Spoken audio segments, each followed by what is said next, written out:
ഇന്നൊരു കേക്കാണ് തയ്യാറാക്കി എടുക്കുന്നത്. ബിസ്ക്കറ്റ് വെച്ചിട്ടാണ് ഈ ഒരു കേക്ക് റെഡിയാക്കുന്നത്. അപ്പോൾ ഇത് ബേക്ക് ചെയ്യേണ്ട ആവശ്യമൊന്നുമില്ല കേട്ടോ. അപ്പോൾ നമുക്ക് ഈ കേക്ക് എങ്ങനെ തയ്യാറാക്കുന്നത് നോക്കാം. ഒരു പാനിലേക്ക് 1/2 കപ്പ് കൊക്കോ പൗഡർ ഇട്ട് കൊടുത്തിട്ടുണ്ട്. ഞാനിവിടെ ലൈറ്റ് കൊക്കോ പൗഡറാണ് ചേർത്ത് കൊടുത്തിട്ടുള്ളത്. അപ്പോൾ ഇതിൻ്റെ കൂടെ തന്നെ നമുക്ക് 1 കപ്പ് പഞ്ചസാരയും കൂടെ ചേർത്ത് കൊടുക്കുന്നുണ്ട്. ഇത് പൊടിക്കാത്ത പഞ്ചസാരയായിട്ട് ചേർത്ത് കൊടുക്കുന്നത്. പിന്നെ നമുക്കിതിലേക്കായിട്ട് 1 കപ്പ് വെള്ളം കൂടെ ചേർത്ത് കൊടുക്കുക.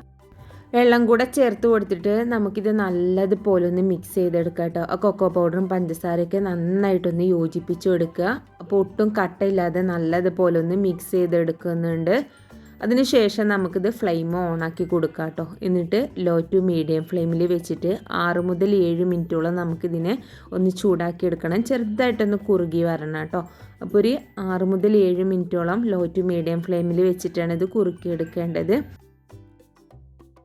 ഇപ്പോൾ നമ്മളിത് കൈയടക്കാണ്ട് ഇളക്കിക്കൊണ്ടേ ഇരിക്കണം കേട്ടോ. അതല്ലെങ്കിൽ അടിയിൽ പിടിക്കുകയോ കട്ട പിടിക്കാനൊക്കെ സാധ്യതയുണ്ട്.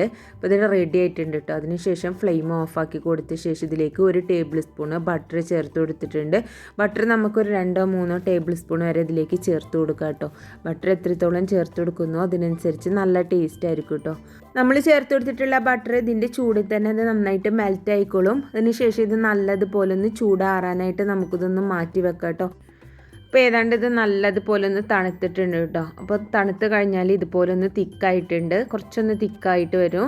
അപ്പോൾ ഇനി നമുക്ക് നല്ലൊരു ഫ്ലേവർ കൊടുക്കാൻ വേണ്ടിയിട്ട് ഇതിലേക്ക് 1 ടീസ്പൂണോളം വാനില എസൻസും കൂടെ ചേർത്ത് കൊടുത്തിട്ടുണ്ട്. എന്നിട്ട് നല്ലതുപോലെ ഒന്നും കൂടെ അത് മിക്സ് ചെയ്തെടുക്കുന്നുണ്ട് കേട്ടോ. അപ്പോൾ ഇതൊന്ന് മാറ്റി വെക്കാം. ഇനി നമുക്കിതിലേക്ക് വേണ്ടത് 2 പാക്കറ്റ് മാരി ബിസ്ക്കറ്റാണ്. ഏകദേശം ഒരു 35 എണ്ണം ഞാനിവിടെ എടുത്തിട്ടുണ്ട്. എന്നിട്ട് ഇതുപോലെ ചെറിയ പീസായിട്ട് കട്ട് ചെയ്തെടുക്കാം കേട്ടോ. ഒരുപാട് വലിയ പീസായിട്ടും ഒരുപാട് ചെറുതായിട്ടും കട്ട് ചെയ്തേണ്ട, ഈ ഒരു വലിപ്പത്തിൽ വേണം കട്ട് ചെയ്തെടുക്കാനായിട്ട്. പിന്നെ കൈ കൊണ്ട് തന്നെ പൊടിച്ചെടുക്കുക, മിക്സിയിലിട്ടൊന്നും പൊടിച്ചെടുക്കരുത് കേട്ടോ.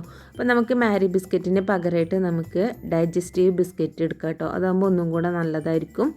അപ്പോൾ ഞാനിപ്പോൾ മാരി ബിസ്ക്കറ്റാണ് എടുത്തിട്ടുള്ളത്. ഇനി ഇതിലേക്ക് നമുക്ക് റോസ്റ്റ് ചെയ്തിട്ടുള്ള നട്ട്സുകൾ ചേർത്ത് കൊടുക്കാം കേട്ടോ. അപ്പോൾ ഏകദേശം ഒരു 1/2 കപ്പോളെങ്കിലും ചേർത്ത് കൊടുക്കണം. ഞാനിവിടെ കാഷ്യൂനട്ടും ബദാമും ഒക്കെയാണ് ഇവിടെ എടുത്തിട്ടുള്ളത്. നമുക്ക് ഏത് നട്ട്സാണോ ഇഷ്ടം അത് ചേർത്ത് കൊടുക്കാം കേട്ടോ. അപ്പോൾ നട്ട്സ് ചേർത്ത് കൊടുക്കുമ്പോൾ റോസ്റ്റ് ചെയ്തിട്ട് ചേർത്ത് കൊടുക്കണം. പിന്നെ കുറച്ചധികം ചേർത്ത് കൊടുക്കാം കേട്ടോ. ഇനി നമുക്ക് നന്നായിട്ട് ചൂടാറിയിട്ടുള്ള ചോക്ലേറ്റിൻ്റെ സിറപ്പ് ഉണ്ടല്ലോ, അത് ഇതിലേക്ക് ഒഴിച്ചു കൊടുക്കുക. എന്നിട്ട് നല്ലതുപോലെ ഒന്ന് മിക്സ് ചെയ്തെടുക്കുക കേട്ടോ. ചോക്ലേറ്റിൻ്റെ സിറപ്പിന് ഒട്ടും ചൂടുണ്ടാവാനായിട്ട് പാടില്ല കേട്ടോ. ആ ഒരു കാര്യം നമ്മൾ ശ്രദ്ധിക്കണം. നമ്മൾ ചൂടോട് കൂടിയിട്ടാണ് സിറപ്പ് ബിസ്ക്കറ്റിലേക്ക് ഒഴിച്ചു കൊടുക്കുന്നതെങ്കിൽ ബിസ്ക്കറ്റ് പെട്ടെന്ന് തണുത്ത് പോകും കേട്ടോ.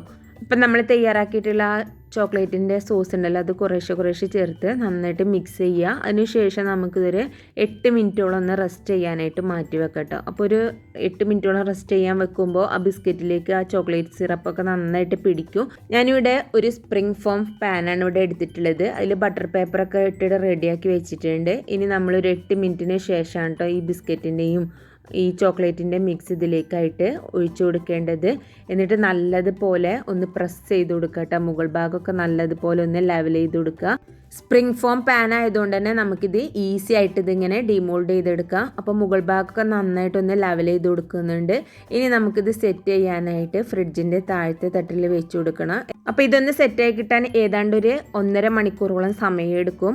അപ്പോൾ നമുക്കിത് ഫ്രിഡ്ജിൻ്റെ താഴത്തെ തട്ടിൽ വെച്ചിട്ട് ഒന്ന് സെറ്റാക്കി എടുക്കാം കേട്ടോ. അപ്പോൾ 1.5 മണിക്കൂറിന് ശേഷം ഇതിൻ്റെ മുകളിലായിട്ട് നമുക്ക് ചോക്ലേറ്റ് ഗനാഷ് ഒഴിച്ചു കൊടുക്കണം. ചോക്ലേറ്റ് ഗനാഷ് തയ്യാറാക്കിയെടുക്കാനായിട്ട് ഞാനൊരു പാനിലേക്ക് 100 മില്ലി വിപ്പിംഗ് ക്രീമാണ് ഒഴിച്ചു കൊടുത്തിട്ടുള്ളത്. അപ്പോൾ ലോ ഫ്ലെയിമിൽ വെച്ചിട്ട് ഇതിനെ നന്നായിട്ടൊന്ന് ചൂടാക്കി എടുക്കുന്നുണ്ട് കേട്ടോ. അപ്പോൾ സൈഡിൽ നിന്നൊക്കെ ഇങ്ങനെ ഇതുപോലെ ബബിൾസ് വരുന്ന ആ ടൈമിലാണ് നമ്മളിതിലേക്ക് ഒരു 100 ഗ്രാമോളം ഗ്രേറ്റ് ചെയ്തെടുത്തിട്ടുള്ള ചോക്ലേറ്റ് ചേർത്ത് കൊടുക്കാൻ. ഞാനിവിടെ ഡാർക്ക് കോമ്പൗണ്ട് ചോക്ലേറ്റ് ഗ്രേറ്റ് ചെയ്താണ് ചേർത്ത് കൊടുക്കുന്നത്. അപ്പോൾ നമ്മൾ ചോക്ലേറ്റ് ചേർത്ത് കൊടുക്കേണ്ടത് ഫ്ലെയിം ഓഫാക്കി കൊടുത്ത ശേഷമാണ്. അപ്പോൾ ഞാനിപ്പോൾ ഇതാ ഫ്ലെയിം ഓഫാക്കി കൊടുത്തിട്ടുണ്ട്. ഇനി നമ്മൾ ഗ്രേറ്റ് ചെയ്തിട്ടുള്ള ചോക്ലേറ്റ് ഇതിലേക്ക് ചേർത്ത് കൊടുക്കുക. അപ്പോൾ ക്രീമിൻ്റെ ചൂടുകൊണ്ട് തന്നെ ചോക്ലേറ്റ് മെൽറ്റ് ആയിക്കോളും. അപ്പോൾ ഡാർക്ക് കോമ്പൗണ്ട് ചോക്ലേറ്റിന് പകരം നമുക്ക് വേണമെങ്കിൽ മിൽക്ക് കോമ്പൗണ്ട് ചോക്ലേറ്റ് ചേർത്ത് കൊടുക്കുകയാണെങ്കിൽ ഒന്നും കൂടെ നല്ലൊരു ടേസ്റ്റ് ആയിരിക്കും കേട്ടോ. ഡാർക്ക് കോമ്പൗണ്ട് ആകുമ്പോൾ ചെറിയൊരു കയ്പ്പ് ഉണ്ടാവും.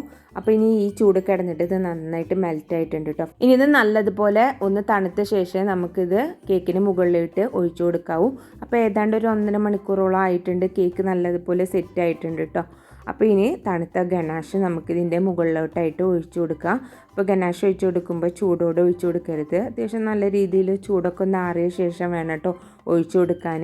ഇത് ചൂടാറി കഴിഞ്ഞാൽ ഒന്നും കൂടെ അത് ചെറുതായിട്ടൊന്ന് തിക്കാവും കേട്ടോ. അപ്പോൾ ഞാനിപ്പോൾ അത് ഫുള്ളായിട്ട് ഇതിലേക്ക് ഒഴിച്ചു കൊടുത്തിട്ടുണ്ട്. അപ്പോൾ ഇനി നമുക്കിതൊന്ന് സെറ്റ് ചെയ്തെടുക്കണം. അപ്പോൾ ഫ്രിഡ്ജിൻ്റെ താഴത്തെ തട്ടിലേക്കൊന്ന് മാറ്റി വെച്ച് കൊടുക്കുന്നുണ്ട്. ഏകദേശം ഒരു 5-6 മണിക്കൂർ സമയം എടുക്കും കേട്ടോ. ഇപ്പോൾ ഏതാണ്ട് ഒരു 5 മണിക്കൂറായപ്പോൾ ഇത് നല്ലതുപോലെ സെറ്റായിട്ടുണ്ട്. സ്പ്രിംഗ് ഫോം പാൻ ആയതുകൊണ്ട് തന്നെ പെട്ടെന്ന് ഡിമോൾഡ് ചെയ്തെടുക്കാം കേട്ടോ. ഇനി ബട്ടർ പേപ്പർ വെച്ചെടുത്തൊക്കെ നമുക്കിതൊന്ന് മാറ്റി കൊടുക്കാം. അപ്പോൾ നമ്മുടെ ബിസ്ക്കറ്റ് കേക്ക് ഇവിടെ റെഡി ആയിട്ടുണ്ട്. വളരെ ഈസി ആയിട്ട് പെട്ടെന്ന് ഉണ്ടാക്കിയെടുക്കാം കേട്ടോ. ഇനി ഇതിൻ്റെ മുകളിൽ വേണമെങ്കിൽ നമുക്ക് നട്ട്സ് ഇട്ട് കൊടുക്കുക. അതല്ലെങ്കിൽ ഞാനിവിടെ വൈറ്റ് ചോക്ലേറ്റ് ചെറുതായിട്ട് ഗ്രേറ്റ് ചെയ്തെടുത്താണ് ഇത് ഇട്ട് കൊടുക്കുന്നത്. വൈറ്റ് ചോക്ലേറ്റും കൂടെ ഇതിൻ്റെ കൂടെ കഴിക്കുമ്പോൾ നല്ലൊരു ടേസ്റ്റാണ്. ഇനി നമുക്ക് നമ്മുടെ കയ്യിൽ നട്ട്സുകൾ ഉണ്ടെങ്കിൽ അത് ഇട്ട് കൊടുക്കുക. അപ്പോൾ നമ്മുടെ ബിസ്ക്കറ്റ് കേക്ക് ഇവിടെ റെഡി ആയിട്ടുണ്ട്. വളരെ പെട്ടെന്ന് ഈസി ആയിട്ട് തന്നെ ഉണ്ടാക്കിയെടുക്കാവുന്നേ ഉള്ളൂ. അപ്പോൾ ഇനി നമുക്കിതൊന്ന് കട്ട് ചെയ്തെടുക്കാം.